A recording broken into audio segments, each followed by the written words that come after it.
This first exercise is lumbar rotation. Place the resistance band just about shoulder height.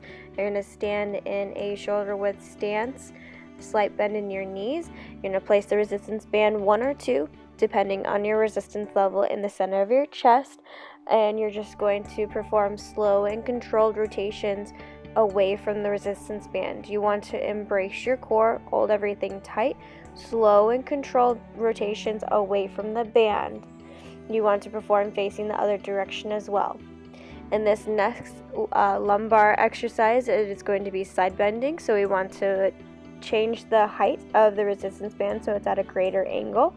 Again, we're going to pull some resistance on the band, shoulder width apart, slight bend in the knees, keeping the bands in the center of your chest, 1 or 2, again depending on resistance level, and then you're just going to side bend. We want you to focus on your peripheral vision in this one, especially if you start to see your shoulders in your peripheral vision. It means that there is some rotation occurring. So you want to hold your core tight, and we want to make sure that as you side bend, we do not see those shoulders come into our peripheral vision.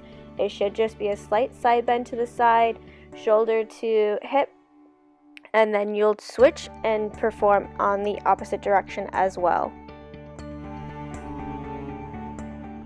This next exercise is lumbar flexion, so keeping the resistance band at the same height.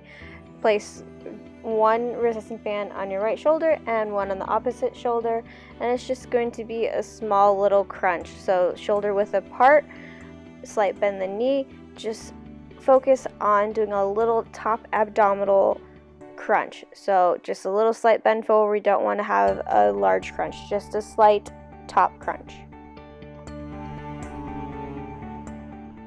This next exercise is called lumbar extension. So place the resistance band at the bottom of the door frame. You're going to place both handles in the center of your chest, 1 if 2 is too strong. You're going to engage your pelvic floor and your core, hold them tight. You're going to stand shoulder width apart, slight bend the knees, and a little bit of forward bend. And what you're going to do is squeeze your core and then press back.